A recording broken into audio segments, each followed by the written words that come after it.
Hey, what's up, everybody? Mike Lindsley back with you for an ML Sports Take brought to you by Empower Federal Credit Union and Welch and Company Jewelers. Well, they've gone from Trevor Lawrence to Uiagalelei as a quarterback for the Clemson Tigers. Now that Trevor Lawrence has COVID-19, he is in isolation and his return is unknown at this moment.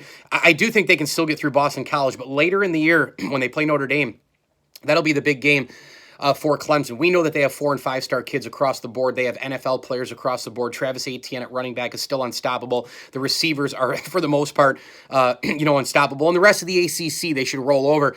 But it's going to be a very interesting dilemma here, how it affects the rest of the season based on, the voting and the college football playoff. And what if Lawrence goes on here and he has repeated positive tests? Look at Cristiano Ronaldo, who's been testing positive for a couple of weeks. The false positive thing, how does that relate to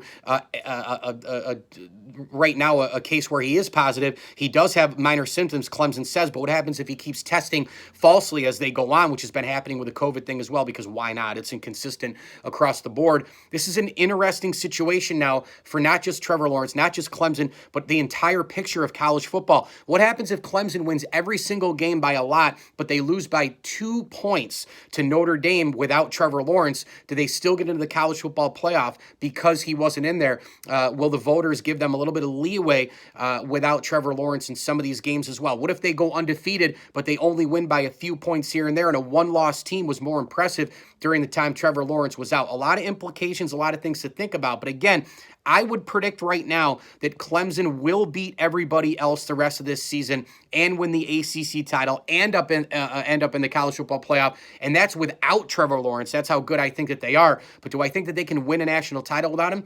Absolutely not. It's basically like Tom Brady back in 2008. In week 1, he got injured and they went 11-5, solid year, but didn't win the division under Matt Castle as the backup. And so many anti-Patriot people, anti-Belichick people, anti-everything New England, Belichick, Brady, etc.